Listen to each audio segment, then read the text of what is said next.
Aujourd'hui, nous ouvrirons la Bible dans le livre des Actes des Apôtres, au chapitre 19, et je vous propose de lire seulement les versets 21 et 22. Actes, chapitre 19, versets 21 et 22.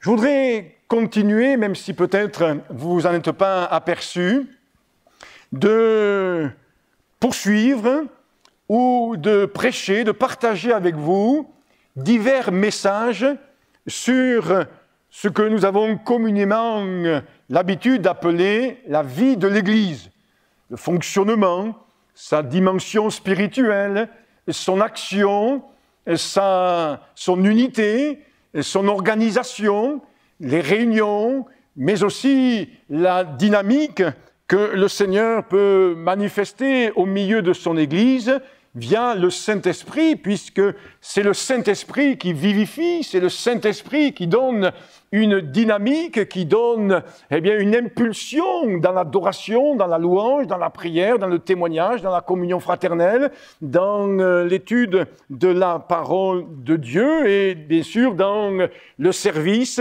et l'engagement de chacun d'entre nous. Vous pouvez mettre ce message de ce matin en complément de celui que j'ai apporté il y a 15 jours de cela sur le baptême et les responsabilités qui sont celles de celui ou de celle qui se fait baptiser d'eau par immersion. Mais on pourrait aussi associer ce message de ce matin avec cet autre message que j'ai apporté dernièrement concernant le culte animé par le Saint-Esprit. J'avais présenté les choses en disant qu'est-ce qu'un culte pentecôtiste. Et donc, ce matin, je voudrais partager avec vous certaines choses que nous révèle l'équipe pastorale qu'il y a autour de Paul. En effet, voici ce que nous lisons. Après ces choses, après qu'elles se furent passées, Paul informa le projet d'aller à Jérusalem en traversant la Macédoine et l'Achaïe. Quand j'y serai allé, se disait-il, il faut aussi que je voie Rome. Il envoya en Macédoine 2 de ses aides, Timothée et Éraste. Et il resta lui-même quelque temps encore en Asie. Ce qui m'a interpellé et ce qui m'a amené à la méditation pour ce matin, c'est ce qui nous est dit, ce que Luc, l'auteur du livre des Actes des Apôtres, rapporte là. Il rapporte ce qu'il a entendu, il a enquêté, il a examiné des choses, et voici qu'il lui a été rapporté pour écrire ce livre-là, que dans ce moment particulier où Paul et d'autres sont à Éphèse, un contexte difficile. Si vous vous rappelez, l'évangélisation à Éphèse ne s'est pas faite facilement. Il y a eu de l'opposition. Il y en a même qui, ont essayé de se prendre pour ce qu'ils n'étaient pas. Il nous est dit qu'il y avait là quelques exorcistes juifs. Il y avait là qui ont voulu chasser les démons au nom de Jésus, mais ça a été la catastrophe. Il nous est même dit que ces fils de Séva étaient parmi des fils des principaux sacrificateurs. Donc, c'est quand même, quand on regarde la Bible, la dimension des sacrificateurs, des principaux sacrificateurs, c'était pas un centenier, je n'ai rien contre les centeniers, c'était pas quelqu'un de Rome, c'était pas quelqu'un de la vie civile, non, c'était quelqu'un, ces sacrificateurs qui étaient là, investis dans la vie religieuse. Et pourtant, on voit qu'il y a de la confusion, on voit qu'il y a de l'opposition. Et c'est pourquoi nous avons lu ceci à partir du verset 21, après que ces choses se furent passées. Voilà que Paul décide un projet, il décide d'aller à Jérusalem, Et c'est là où il fera un compte rendu de son activité, de son action, de ce qu'il a pu faire, mais de ce qu'il a pu aussi voir de la part de l'Éternel. Dans ce contexte de service difficile et d'évangélisation très particulier, Paul, nous est-il dit, peut compter sur 2 de ses aides. Timothée et Éraste. Et il nous est bien dit ceci, c'est pour ça que j'ai insisté sur cette introduction, Luc précise bien, il envoya en Macédoine 2 de ses aides. Et il nous est donné le prénom de ces 2 aides, Timothée et Éraste. Cette réalité, j'aimerais l'aborder avec vous ce matin. L'aide. Pas l'entraide, mais l'aide. Paul a pu bénéficier d'aide. Je développerai dans un instant le fait qu'il nous est dit ces aides. Je sais que nous sommes très spirituels les uns et les autres et que nous dirions ceci ce matin, « Ah oui, mais moi je n'aide que Dieu. » Et pourtant, il est dit que ce sont des aides pour Paul. Et nous verrons le sens du mot grec qui a donné le mot « aide » dans cette version que j'ai lue. Mais dans d'autres versions, cela est dit autrement et c'est complémentaire. Cette réalité de l'aide, j'aimerais que nous puissions la regarder d'abord dans un premier temps en regardant, permettez-moi de le dire comme ça, d'un peu plus haut. Parce que c'est une réalité spirituelle qui se voit en Dieu. Elle est exprimée dans la parole de Dieu avec un langage qui correspond à celui des hommes. Car nous savons que Dieu lui-même est suffisant. Il n'a besoin de personne. Mais je veux noter ceci avec vous avant d'aller plus loin et de revenir sur les 2 aides de Paul. Je veux citer tout d'abord le psaume 98 et le verset 1, où au sujet de Dieu, il nous est dit « Sa droite et son bras lui sont venus en aide ». Je mets en parallèle Ésaïe 59, verset 16, où il dit ceci, il voit qu'il n'y a pas un homme. Il s'étonne de ce que personne n'intercède. Alors son bras lui vient en aide et sa justice lui sert d'appui. Pour ceux qui notent, psaume 98, verset 1 et Ésaïe 59, verset 16. Au sujet de Dieu, il nous est dit que son bras lui vient en aide. Qu'est-ce que cela signifie? Si ce n'est que son bras va accomplir, son bras va mettre en œuvre ce qu'il pense, ce qu'il a projeté, ce qu'il a conçu, ce qu'il a imaginé. Pas imaginé dans le sens de l'imaginaire, mais imaginer dans le sens de cette pensée, ce salut, lorsque la Bible nous révèle que Dieu va intervenir par rapport au salut, on pourrait dire, voilà, Dieu a conçu le salut, a pensé au salut, a pensé à la croix, au sacrifice, du juste pour les injustes, d'impur pour les impurs, et voici que son bras lui vient en aide, c'est-à-dire son bras va mettre en action ce qu'il a conçu et pensé. Le bras de Dieu, c'est la mise en pratique du plan de Dieu.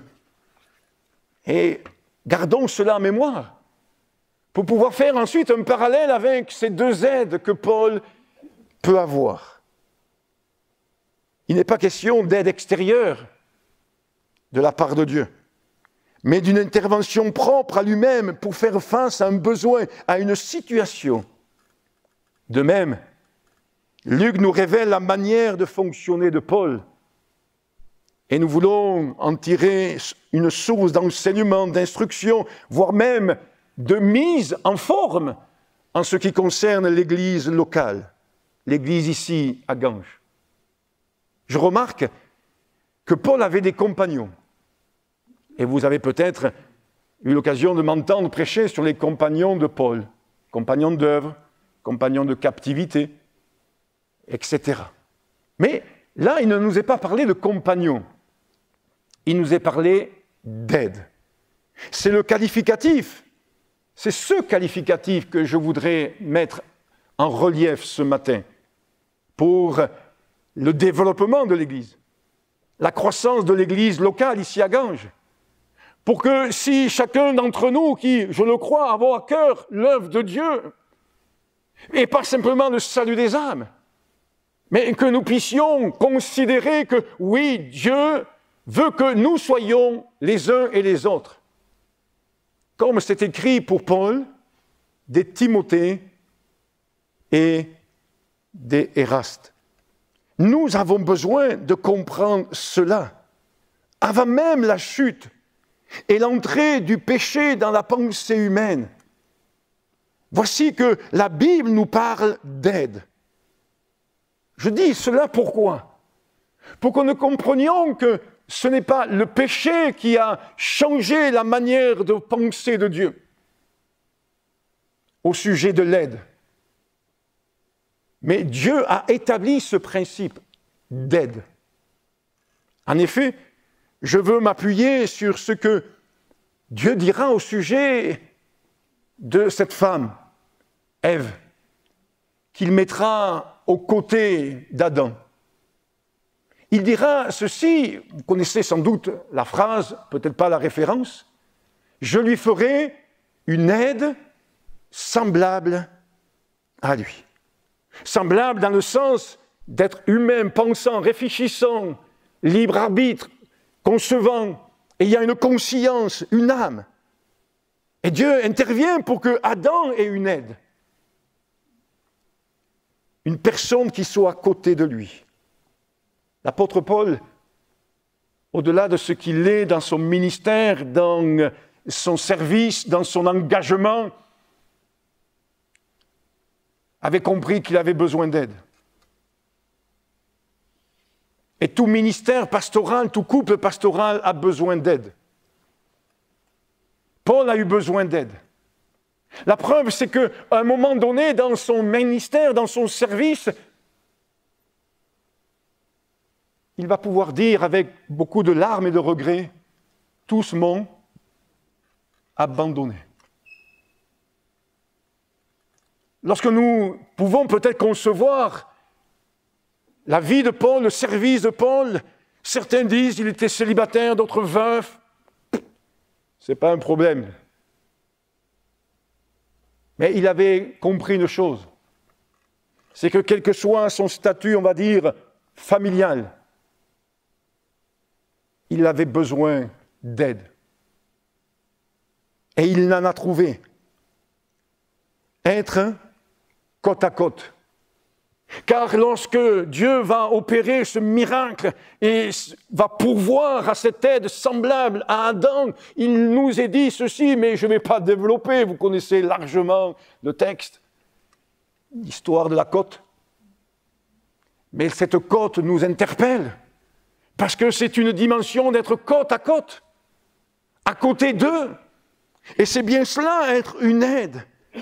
Quand vous lisez, et je fais mention là aussi à des textes bibliques pour vous montrer la cohérence biblique et la cohérence dans la sagesse de Dieu et dans la pensée de Dieu, quand vous considérez la construction de la muraille de Jérusalem du temps de Néhémie, vous voyez ceci marqué dans le chapitre 2, plutôt le chapitre 3, ils ont travaillé côte à côte, à côté d'eux.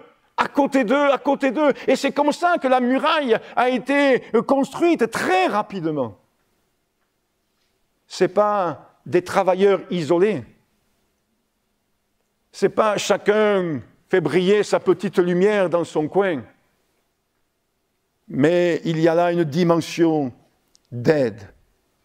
Que dire ? Lorsque Dieu dit par rapport à Adam et Ève, « Je ferai de toi une aide » ou « Je lui ferai, une aide ». Dieu est là pour intervenir afin que Ève soit une aide. j'aime bien l'expression « je ferai ». C'est l'expression que nous retrouvons lorsque Jésus interpelle Pierre et dit ceci, « Je ferai de toi un pêcheur d'hommes ». Et je me pose la question, et de ce matin, dans ce message, et par moments je suis chrétien, par moments je suis pasteur, par moments je suis les deux, et par moments, eh bien, je me positionne devant Dieu et je réfléchis devant Dieu et je me dis, est-ce que Seigneur Jésus-Christ a su faire de moi une aide? Est-ce que tu as su faire de chacun d'entre nous une aide? Est-ce que tu as eu l'opportunité de me façonner, de m'émonder, d'intervenir dans mon caractère, dans mon état d'esprit? L'épouse que vous voyez aujourd'hui à côté de moi, après 32 ans, 33 ans de mariage, n'est pas celle que j'ai connue il y a 34 ans en arrière. Si, c'est la même, hein? Mais elle est devenue. Petit à petit, elle est devenue. Elle a été façonnée par Dieu et dans son intimité avec Dieu, dans sa relation avec Dieu, dans son étude de la parole de Dieu, etc. Eh bien, Dieu a fait d'elle une aide. Dieu a façonné en elle cette dimension d'aide pour celui que Dieu avait mis à ses côtés.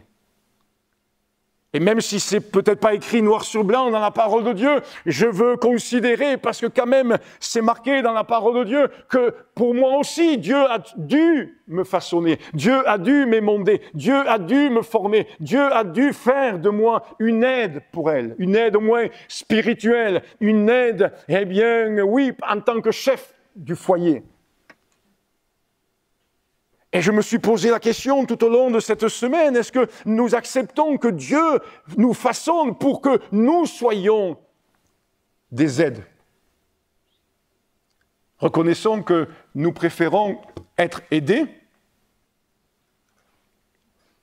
qu'aidés. Paul a pu compter sur 2 de ces aides.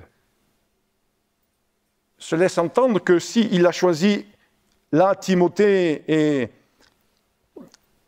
Eraste, eh bien, c'est parce qu'il en avait d'autres. Mais pour cette mission particulière, pour ce service particulier, eh bien, il a eu besoin de ces 2. Peut-on, pour revenir et terminer par rapport à Dieu, peut-on résumer l'œuvre de Dieu en disant que Jésus-Christ vient en aide au Père qui souhaitait manifester le salut. Et pour accomplir le Saint-Esprit, le salut, le Saint-Esprit vient en aide à Jésus-Christ pour que le salut se réalise en nous. Je ne veux pas minimiser l'œuvre de Dieu, mais quelque part, oui, il y a dans la Trinité de l'entraide. Pas parce qu'il y a de la faiblesse, mais parce qu'il y a le fait d'accomplir, le fait de réaliser, le fait de mettre en place le projet de Dieu. Et là, il nous est dit dans Paul, ou plutôt dans Timothée, enfin dans le livre des Actes des Apôtres, pardon, que Paul forme le projet. Il forma le projet d'aller à Jérusalem. Il a un projet, on ne sait pas lequel, pourquoi, comment, etc., mais il a un projet. Et je veux croire que l'Église de Jésus-Christ, pour Ganges et ses environs, a un projet. Vous pouvez dire Amen, hein? Je le crois. Parce que Dieu est un Dieu de grâce. Et Dieu veut sauver et agir encore. Et Dieu est celui qui a promis de bâtir son Église. Donc, on se base sur cela pour dire que oui, Dieu a un projet pour son Église. Et nous voulons considérer ce projet. Est-ce que nous avons le désir? Et c'est là où je viens un peu plus dans le sujet du message ce matin. Est-ce que nous avons le désir de reproduire ce que Dieu lui-même nous transmet comme manière de fonctionner? Est-ce que nous avons le désir de nous imprégner de cette dimension d'aide? D'aide. Luc nous révèle la manière de fonctionner de Paul. Paul, je le disais tout à l'heure, avait des compagnons, mais là il est parlé d'aide. Le mot grec pour « c'est », c'est le mot « auto ». C'est ce qui a donné en français autonomie, automobile. Quelque part, ce ne sont pas des ailes qui sont des gens qu'on manipule. Ce ne sont pas des aides qui sont formatées et qui font ce qu'on leur dit sans prendre d'initiative ou plutôt de responsabilité. Mais ils sont eux-mêmes dans cette dimension de responsabilité, comme je l'ai dit pour le baptême. Et le mot grec qui a été traduit là, dans la version que j'ai lue, aide, c'est le mot diakonéo. Diakonéo, nous connaissons depuis quelque temps dans l'organisation des Assemblées de Dieu. Pourquoi? Parce que c'est le nom d'une association qui a proposé son aide aux assemblées pour gérer quelques aspects administratifs des églises. Les feuilles de paye, mais aussi ce qui touche à la comptabilité et à la trésorerie. Et peut-être vous ne connaissiez pas le sens et l'origine et le pourquoi du nom de cette association qui nous rend de bons services et bien utiles. Diakonéo. Quand nous regardons au sens de ce mot diakonéo, il est profond, mais il est aussi très divers. Je cite. Diakonéo en grec, ça signifie servir, assister, aider. C'est comme cela que nous l'avons lu tout à l'heure dans la Bible. Ça signifie accomplir. Diakonéo, ça signifie intendant, une bonne intendance. En d'autres termes, une bonne gestion, une bonne organisation. Ça veut dire administrer. Diakonéo peut se traduire aussi dans le sens d'être attentif aux autres. Servir les intérêts des autres. Servir, et je n'ai pas relevé toutes les définitions possibles, servir en répondant aux besoins. Servir en répondant aux besoins. Comprenez que l'apôtre Paul, quand on considère la vision qu'il avait, Paul ambitionnait même d'aller jusqu'en Espagne. Il avait la vision de tout le bassin méditerranéen pour évangéliser, témoigner. Dans l'ancienne Église, nous avions dans une des salles annexes une carte avec les voyages missionnaires de l'apôtre Paul. Et quand vous regardez les voyages missionnaires de l'apôtre Paul, on s'aperçoit que oui, il avait une ambition. Est-ce que c'était une ambition humaine, matérielle, financière? Non. C'est l'ambition que Dieu avait mise sur son cœur. Et je veux croire que l'église de Ganges, ici, a une ambition. Pas de construire un bâtiment, ça a été fait. Mais une ambition d'emmener tous les hameaux, tous les lieux-dits, toutes les maisons de ces Sud-Cévennes à être évangélisées, à entendre parler de Jésus, à être témoignés de la grâce de Dieu et que, oui, ce Sud-Cévennes, et c'est rien par rapport au bassin méditerranéen, soit touché par la grâce de Dieu et par le salut de Dieu. Et Paul ne pouvait pas le faire seul. Il avait des aides. Est-ce que c'était des gens qui étaient là en dessous de lui. Non. Ils étaient chrétiens comme lui était chrétien. Mais à un moment donné, ils ne pouvaient pas fonctionner seuls. Nous avons vécu dans le sud-ouest pendant quelques années. Et dans le sud-ouest, vous ne pouvez pas y vivre sans vous intéresser un petit peu au rugby. C'est dans tous les villages. C'est beaucoup plus répandu que d'autres sports collectifs. Mais dans le rugby, vous avez le principe de la mêlée. Et vous ne pouvez pas faire une mêlée à vous tout seul. Et vous avez besoin, dans une mêlée, allez, c'est pas péjoratif, hein, c'est comme ça qu'on les appelle, les premières lignes. Vous avez besoin de gros. C'est pas péjoratif. C'est comme ça, dans le monde du rugby, on les appelle des gros. Je regarde personne, hein.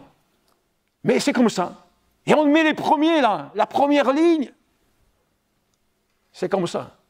On avait un chrétien dans l'assemblée à Mont-de-Marsan qui faisait partie de cette première ligne. Et je vous promets, quand il venait à l'église et qu'il se mettait debout et qu'il levait les mains, déjà à côté, il fallait laisser l'espace. Mais je veux dire, ça se voyait. Hein. Et s'il y avait derrière lui une petite grand-mère de 1m60 et de 45 kg, ça faisait une différence. Et oui, donc on met les gros en premier. Et puis derrière, il y en a d'autres qui ont un autre physique, qui ont d'autres compétences musculaires, qui ont une autre approche tactique. Mais il en faut et pour faire cette mêlée et pour pouvoir avancer. Et on a besoin de cela. De comprendre que dans la marche avec le Seigneur, dans la vie de l'Église, oui, on a besoin, comme l'apôtre Paul, d'aide. D'hommes et de femmes qui servent les intérêts des autres, en étant attentifs, qui savent administrer, assister, servir, qui savent servir en répondant aux besoins. Et combien je pense que chacun d'entre vous, il vous est arrivé dans le cadre de votre vie chrétienne, marche avec Dieu, dans le cadre de votre vie Église, de comprendre cela et de saisir cela et de dire oui, il y a un besoin et je vais répondre à ce besoin. On a mis en avant le fait que pendant la construction, j'ai fait le maçon, le manœuvre. Et mes amis, c'est plus pour répondre à un besoin. Et il y avait besoin d'une aide. Et c'est vrai pour répondre à ce besoin que j'ai proposé mon aide. Et vous aussi, vous qui vous êtes impliqués dans la construction de cette église, lorsque vous avez pu, eh bien, vous avez fait en sorte de répondre à un besoin. J'imagine que quand vous êtes venu travailler le samedi, eh bien, dans le chantier, vous aurez pu imaginer peut-être aller faire autre chose. Après une semaine de travail, de labeur, de difficultés, peut-être de fatigue. Mais vous avez fait en sorte de répondre à un besoin. Par disponibilité, par esprit de service, par cet état d'esprit d'aide. Alors il y a deux aides. Paul peut bénéficier de ces deux aides, Timothée et Éraste. Timothée, son nom signifie « celui qui honore Dieu ». On connaît beaucoup plus la signification de Timothée que d'Éraste, mais son nom signifie ainsi des aides qui honorent Dieu. Paul pourra dire à Timothée dans la deuxième épître, « Pour toi, tu as suivi de près mon enseignement, ma conduite, mes projets. » D'autres versions traduisent « mes résolutions ». D'autres versions, et ça se rapproche un peu plus du grec, il est dit « mes buts, mes desseins ». Parce que quelque part, Timothée, en étant une aide de Paul, a contribué à l'œuvre de Dieu. Il n'a pas contribué à l'œuvre de Paul.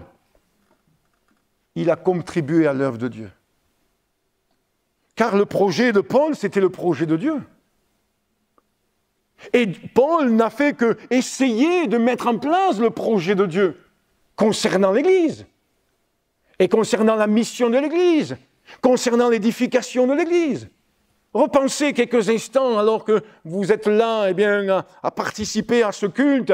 Considérez l'apôtre Paul dans sa mission qui va avoir comme projet d'amener l'Église à la sanctification, d'amener l'Église à l'édification, d'amener l'Église dans la louange, d'amener l'Église dans l'adoration, d'amener l'Église à s'ouvrir sur le monde qui se meurt, qui se perd, et à accueillir, etc. Repensez à toute l'exhortation de Paul à l'église de Corinthe, à l'église de Galate, à l'église, d'Éphèse, de Philippe, et vous considérerez que le projet de Paul, lorsqu'il écrit, c'est pas, suivez mes points de vue, suivez mes principes, suivez mes conceptions, suivez ma philosophie. Non, c'est, recherchez ce qui est agréable à Dieu, recherchez ce qui correspond à Dieu, recherchez ce qui est selon la Bible.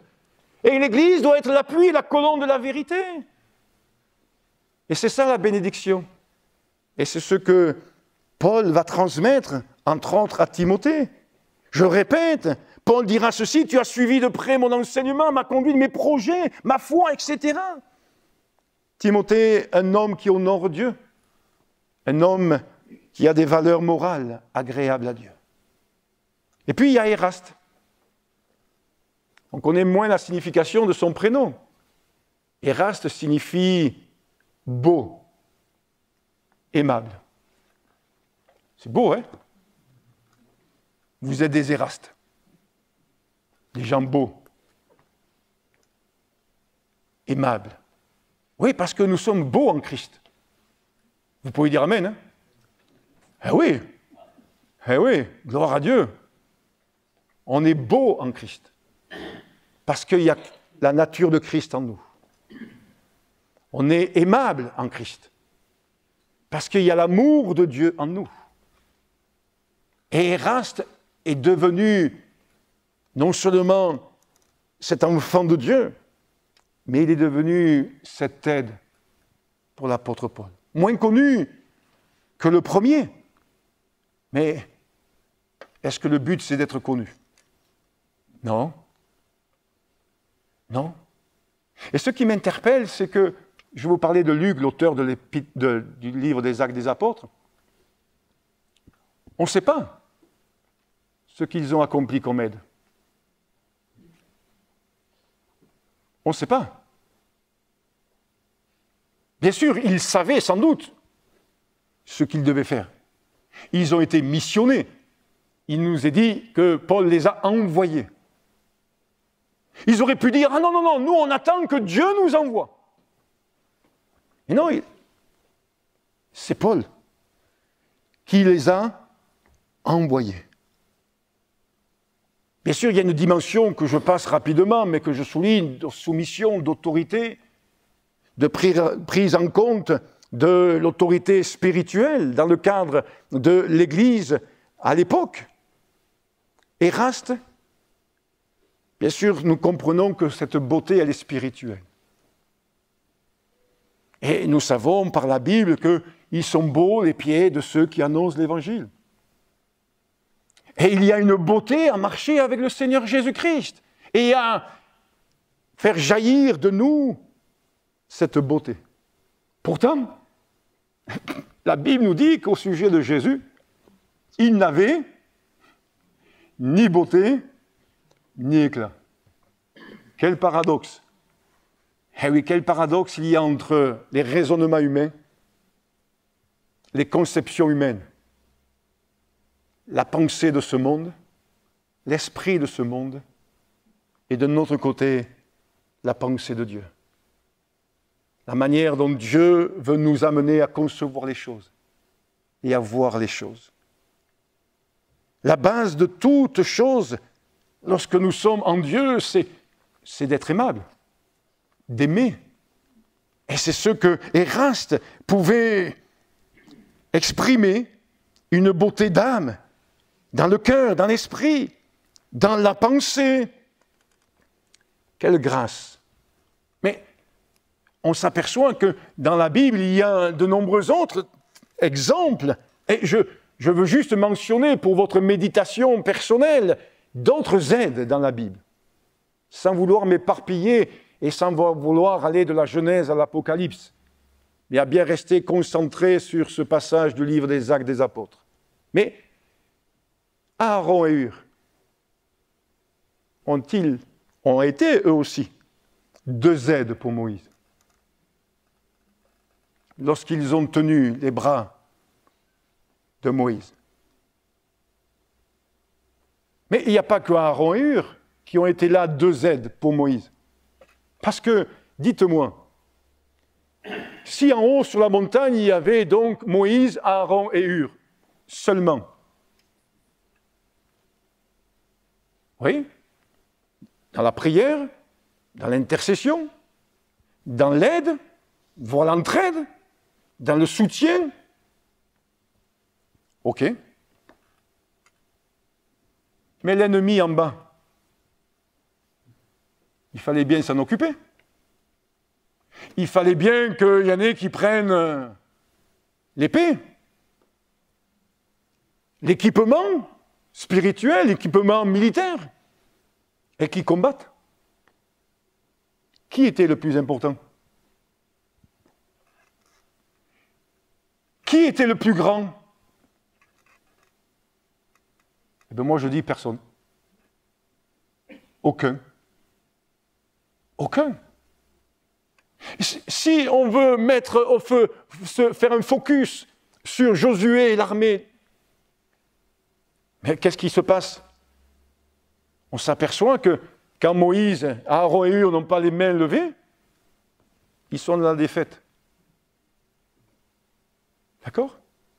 Si on veut mettre un focus sur Moïse, c'est pas possible. Parce que, oui, pendant 5 minutes, vous pouvez lever les mains comme ça. Moi, quand j'étais adolescent, j'ai fait le test. Mais au bout d'un moment, ben Moïse tout seul, il ne s'en sort pas.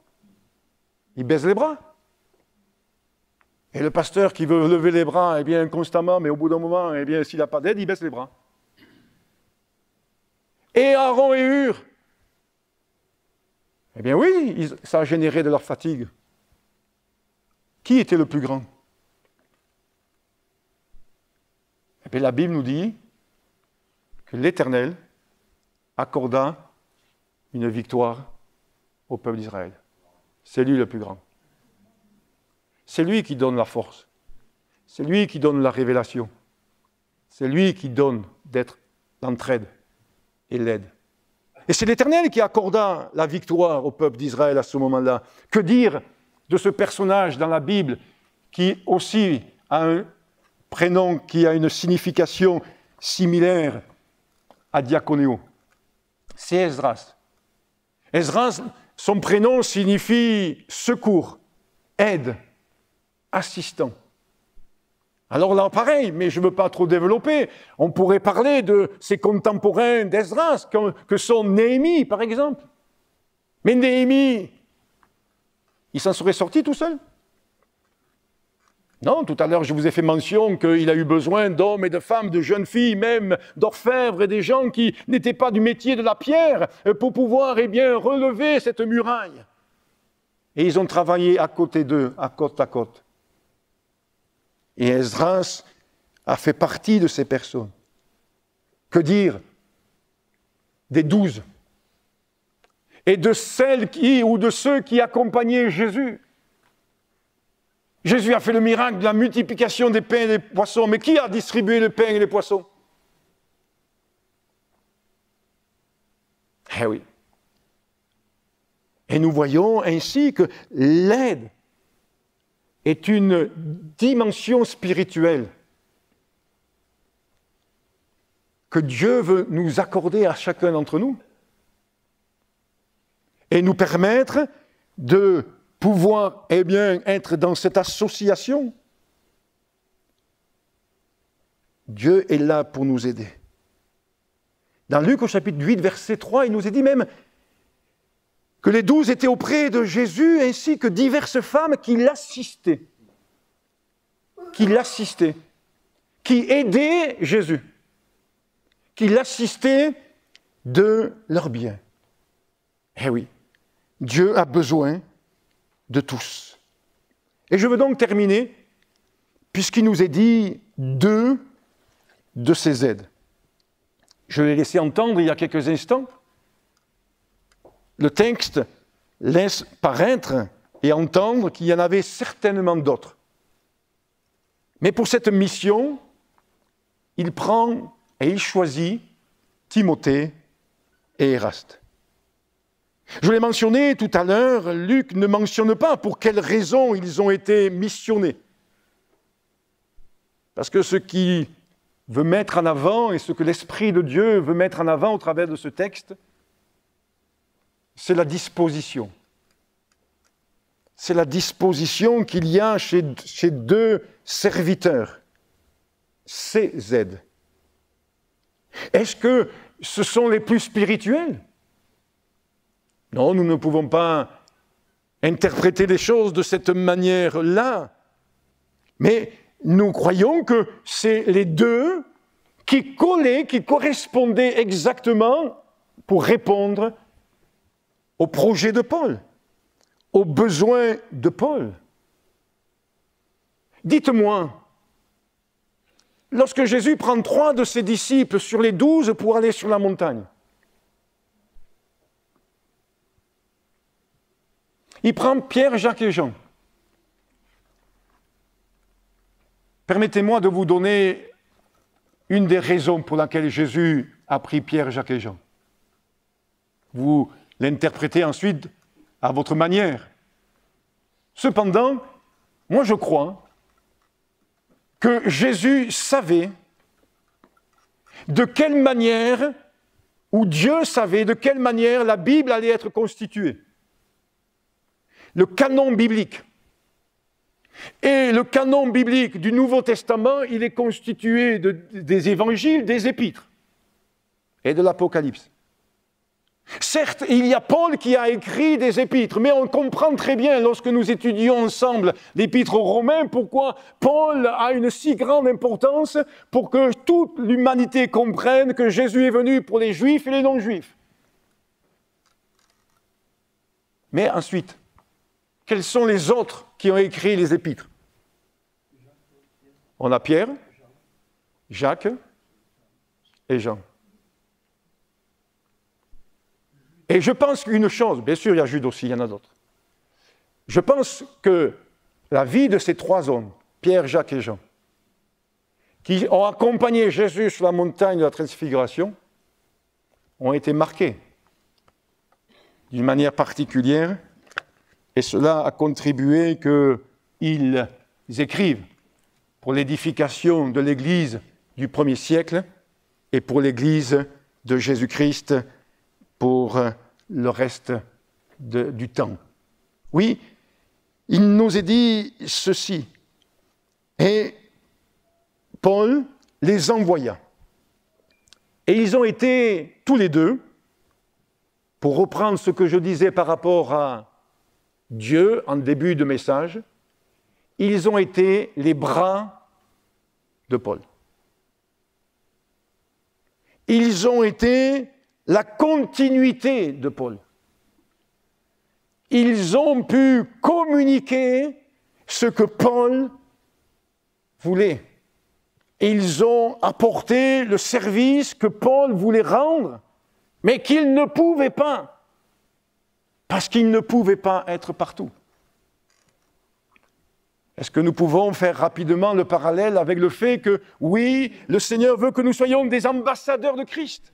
Ok, ambassadeurs, proclamateurs de la parole de Jésus, mais aussi aide. Et quelle bénédiction et quel honneur de pouvoir être une aide. Une aide au sein de l'Église. Oui, je vous ai invite à considérer cela.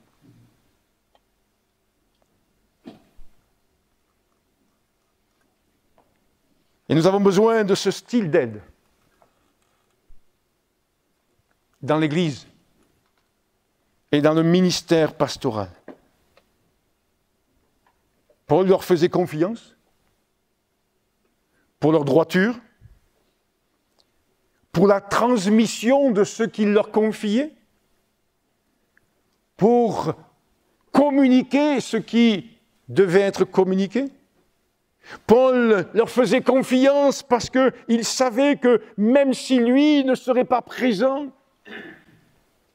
ce qui allait être dit et fait, c'était comme si lui l'aurait fait. C'est ça. Quand il nous est dit dans la Bible que le bras de l'Éternel lui vient en aide. Jésus n'a pas fait autre chose que ce que le Père lui demandait. Et une adolescente nous posait la question par téléphone cette semaine, pourquoi Jésus prie le Père, s'il est Dieu? Si Jésus est Dieu, pourquoi il prie le Père? C'est théologique, ça. Alors nous lui avons répondu, Jésus prie le Père parce que Jésus-Christ veut faire la volonté du Père. Et Jésus veut entendre ce que le Père a à lui dire pour le retransmettre et le recommuniquer. Et donc Jésus, c'est ce que je disais tout à l'heure, a été le bras du Père. Et nous voulons être le bras de Jésus dans ce monde, avec l'assistance du Saint-Esprit, mais nous voulons comprendre que toute aide au sein de l'Église doit être animée de ce même état d'esprit, de confiance, de droiture, d'honnêteté, de vérité et de fidélité. Il les envoya. Il les envoya. Dimension d'obéissance, revêtue aussi d'une autorité. Ils ne sont pas allés en leur propre nom. Ils y sont allés au nom de Paul. Ça peut paraître surprenant ce matin de dire cela, mais ils y sont allés au nom de Paul, puisqu'ils ont été envoyés par Paul. Bien sûr, sous l'autorité de Jésus, bien sûr, sous l'autorité de Dieu, et ils étaient des délégués. Et ils ont accepté cette mission. Je note, avant de conclure, qu'ils n'ont pas fait le travail de Paul. Ils l'ont prolongé. Il n'est pas question de faire le travail pastoral, mais de prolonger le travail pastoral. Il n'est pas question de faire le travail du couple pastoral quand il y a un couple pastoral investi. Je le dis de cette manière-là parce qu'aujourd'hui, dans certaines églises et assemblées, ce n'est pas le couple qui est investi. Madame a une fonction, a un travail, et ne peut être présente dans les réunions de l'Église, voire pour certaines même le dimanche. Mais en ce qui concerne Ganges, pour l'instant, le couple pastoral est investi. Et l'idée, c'est de ne pas faire ce que le couple pastoral doit faire ou veut faire pour répondre à des besoins, mais d'être dans la continuité, d'être le bras, de prolonger, de pouvoir entrer dans cette vision. Timothée et Eraste sont rentrés dans la vision de Paul et ont accompli et ont mis en place, en œuvre, ce que Paul voulait, et ils sont partis, et ils ont accompli ce qui leur a été confié. Pour Ganges, soyons alors une aide dans le combat spirituel, dans la prière. Lorsque vous participez aux réunions dites d'évangélisation, vous êtes une aide. Il n'y a pas 15 personnes qui prêchent. Il n'y a pas 15 personnes qui font chanter, Mais vous êtes une aide pour soutenir dans la prière, dans l'expression de la foi, dans le témoignage. Qui sait si, en venant à la réunion dite d'évangélisation, il n'y aura pas l'opportunité pour l'un ou l'autre de rendre témoignage.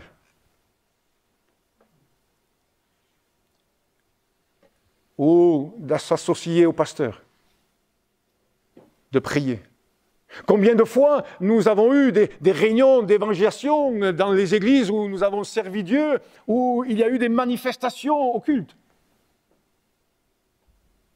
Et cela doit se gérer intelligemment avec sagesse. Et il est arrivé que ces personnes-là qui ont manifesté une possession démoniaque, nous puissions les prendre à part et prier. Mais pas prier seuls. Prier avec des frères et des sœurs qui étaient justement présents là, dans le cadre de cette réunion, et qui ont accepté de s'associer à ce combat spirituel. Et des fois, après la réunion d'évangélisation, le combat spirituel, la prière, l'intercession a duré 1 heure, 2 heures, voire plus. Oui, il y a besoin d'aide dans l'accueil, dans l'expression fraternelle, dans l'éveil à la foi des enfants. Paul avait des aides à lui. Et je ne prêche pas pour ma paroisse, je ne prêche pas pour moi-même. Et je veux prendre en considération la manière de fonctionner de Paul. Mais quand on regarde un peu plus en détail, on voit que Pierre fonctionnait aussi pareil. Lorsqu'il est allé chez Corneille, il n'y est pas les seuls. Pourtant, qui c'est qui a eu la révélation? Qui c'est qui a eu la vision d'aller chez Corneille? Pierre. Mais il n'est pas allé tout seul. Et heureusement qu'il n'est pas allé tout seul. Parce que lorsque, il a eu une remontée de bretelles, parce qu'il est allé prêcher chez des non-juifs, chez des païens, heureusement qu'il avait pris avec lui des aides. Et ces aides ont pu témoigner de ce qu'ils ont vu. Et c'est ces aides-là qui ont dit ceci, mais lorsque nous leur avons annoncé Jésus-Christ, le Saint-Esprit est descendu sur eux comme il est descendu sur nous. Et quand ces aides de Pierre ont dit cela, vous relirez Actes 10 et 11. Quand les aides de Pierre ont dit cela, le calme est revenu. La quiétude était là. À ce moment-là, ce conflit, cette incompréhension s'est ôté, a disparu. Et Dieu a fait grâce. Alors, Paul a pu compter sur ces 2 aides et ça a permis à l'Église d'aller plus loin. Les aides permettent à l'Église d'aller plus loin. Et je ne peux que vous poser cette question, frères et sœurs. Est-ce que vous voulez être des aides? Est-ce que vous voulez être des aides pour le couple pastoral? Prions le Seigneur, s'il vous plaît.